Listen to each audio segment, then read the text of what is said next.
నమస్తే అండి. నేను మీ doctor K Samyuktha, consultant urologist and uro gynaecologist, Apollo hospital, Secunderabad.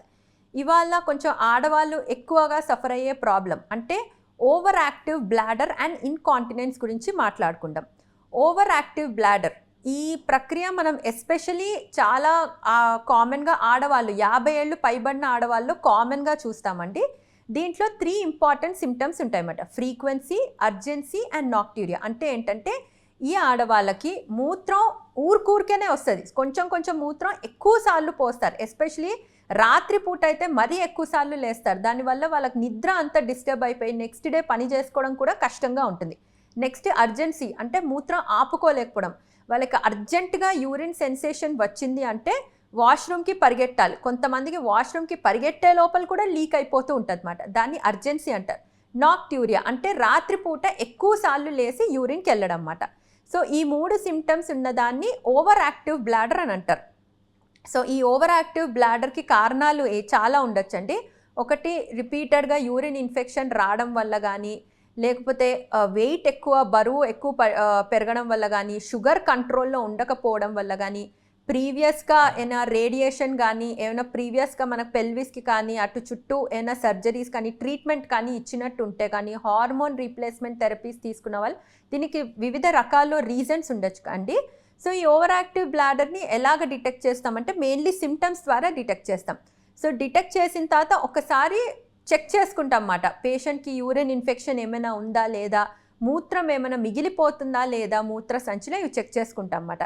ఇవి చెక్ చేసుకొని సపోజ్ ఇవి లేదు అంటే ఓవర్ యాక్టివ్ బ్లాడర్ అనేది అస్సలు కంగారు పడే కండిషనే కాదండి. దీన్ని ఈజీగా ట్రీట్ చేయొచ్చు. దీనికి మనం ఫస్ట్ కాజ్ని ఐడెంటిఫై చేసి, అంటే షుగర్ వల్ల వస్తుందా, ఇన్ఫెక్షన్ వల్ల వస్తుందా, ఏ రీజన్ వల్ల వస్తుంది అన్నది ఐడెంటిఫై చేసి రీజన్ని ట్రీట్ చేస్తాం. నెక్స్ట్ దీనికి మెడికేషన్స్ ఉన్నాయండి. చాలా రకాల మెడికేషన్స్ ఉంటాయి. యాంటీకోలినర్జిక్ మెడికేషన్స్ అని, బీటా-3 ఎగోనిస్ట్ అని, ఇలా డిఫరెంట్ టైప్స్ ఆఫ్ మెడికేషన్స్ ఉన్నాయన్నమాట. ఈ మెడికేషన్స్ ఐదర్ సింగిల్ అంటే ఒక్క డ్రగ్ కింద కానీ కాంబినేషన్స్ కింద ఇస్తాం అన్నమాట. సో ఆల్మోస్ట్ 80 to 90% పేషెంట్స్కి ఓవర్ యాక్టివ్ బ్లాడర్ ఉన్న వాళ్ళకి ఈ మెడికేషన్స్, లైఫ్ స్టైల్ చేంజెస్తో ఇంప్రూవ్మెంట్ వచ్చేస్తుంది. సో నెక్స్ట్ మనం మాట్లాడుకునేది ఏంటంటే ఇన్కాంటినెన్స్ మాట. అంటే యూరిన్ తెలియకుండా లీక్ అయిపోవడం, ఇన్వాలంటరీ లీకేజ్ ఆఫ్ యూరిన్ అంటారు. దీంట్లో రకరకాల టైప్స్ ఉంటాయండి. Urge incontinence, stress incontinence, mixed incontinence అని అంటారు. అర్జ్ ఇన్కాంటినెన్స్ ఏంటంటే వీళ్ళకి అర్జెంట్ సెన్సేషన్ వస్తుంది అండ్ తెలిసే లోపలే యూరిన్ లీక్ అయిపోతూ ఉంటుంది అన్నమాట. నెక్స్ట్ వచ్చేది స్ట్రెస్ యూరినరీ ఇన్కాంటినెన్స్. అంటే ఏంటంటే వీళ్ళకి తుమ్మినా దగ్గినా యూరిన్ లీక్ అవుతుంది, బరువులు మోసినా లీక్ అవుద్ది, ఎక్కువసేపు ఎక్కడైనా సోఫాలో కానీ ఎక్కడైనా కూర్చొని లేసినా యూరిన్ లీక్ అవుద్ది అన్నమాట. మూడో రకం ఏంటంటే మిక్స్డ్ ఇన్కాంటినెన్స్ అంటారు. అంటే ఏంటంటే ఈ 2 రకాలు అర్జ్ ఇంకా స్ట్రెస్ యూరినరీ ఇన్కాంటినెన్స్ కలిసి వస్తే దీన్ని మిక్స్డ్ యూరినరీ ఇన్కాంటినెన్స్ అంటారు కూడా. జనరలీ ఈ ఇన్కాంటినెన్స్ అన్నది ఎందుకు వస్తుంది అంటే పెల్విక్ ఫ్లోర్ మజిల్స్ కింద మన పెల్విస్ దగ్గర ఉండే మజిల్స్ వీక్ అయిపోవడం వల్ల ఈ ఇన్కాంటినెన్స్ అన్నది రావచ్చు అన్నమాట.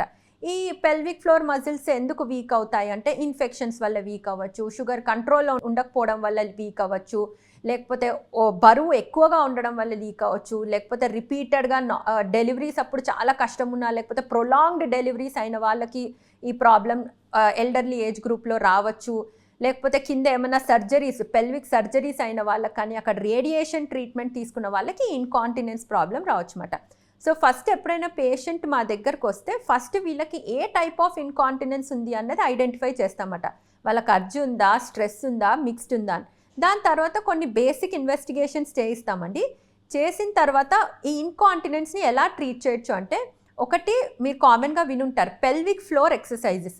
సో ఈ ఎక్సర్సైజెస్ ఏంటంటే ఆ వీక్ అయిన పెల్విక్ ఫ్లోర్ మజిల్స్ని స్ట్రెంగ్తెన్ చేస్తాము. దాంతోపాటు కొన్ని మెడికేషన్స్, ఎస్పెషలీ అర్జ్ ఇన్కాంటినెన్స్ ఉన్న వాళ్ళకి మెడికేషన్స్ కూడా వర్క్ అవుతాయి. స్ట్రెస్ యూరినరీ ఇన్కాంటినెన్స్ ఉన్న వాళ్ళకి ఎక్సర్సైజెస్, మెడికేషన్స్ చెప్తాం. ఆల్మోస్ట్ 60 to 80% మందికి ఈ మెడికేషన్స్, ఎక్సర్సైజ్తోనే ఇంప్రూవ్మెంట్ వస్తుంది. లేదు ఇంప్రూవ్మెంట్ ఇంకా రాలేదు, ఇంకా వాళ్ళకి చాలా సివియర్గా ఉంది అన్న వాళ్ళకి టీఓటీ కానీ టీవీటీ స్లింగ్ అని వేస్తాం అన్నమాట. సో ఈ స్లింగ్ ప్రొసీజర్ ఏంటంటే వెజైనా నుంచే మనం ఒక మెష్ లాంటి సన్న రిబ్బన్ మెష్ వేసి ఏ పార్ట్ వీక్ అయిందో దాన్ని లిఫ్ట్ చేయడానికి ట్రై చేస్తాం అన్నమాట. సో దట్ ఈ తుమ్మినప్పుడు, దగ్గినప్పుడు లీకేజ్ లాంటిది ఉండదు అన్నమాట. ఇది జనరలీ డే కేర్ కానీ 1 day ప్రొసీజర్ ఉంటుంది. సో ఇంక ఏ ఆప్షన్ లేదు అన్నప్పుడు ఈ సర్జికల్ ఆప్షన్స్కి వెళ్తాం అన్నమాట. సో ఎవరికైనా ఇన్కాంటినెన్స్ కానీ ఈ తెలియకుండా యూరిన్ లీక్ అయిపోతుంది అంటే దాన్ని ఒక సోషల్ ఎంబారస్మెంట్ కింద ఫీల్ అవ్వకండి. అయ్యో అందరూ ఫీల్ అవుతారే మనం చెప్తే అని. ప్లీజ్ వెళ్ళి మీ యూరాలజిస్ట్ని కానీ యూరోగైనకాలజిస్ట్ని కలవండి. దీనికి 100% ట్రీట్మెంట్ ఉంది అండ్ దీన్ని ప్రాపర్ ఎక్సర్సైజ్ అండ్ ట్రీట్మెంట్తో ఈజీగా క్యూర్ చేయొచ్చు. Thank you.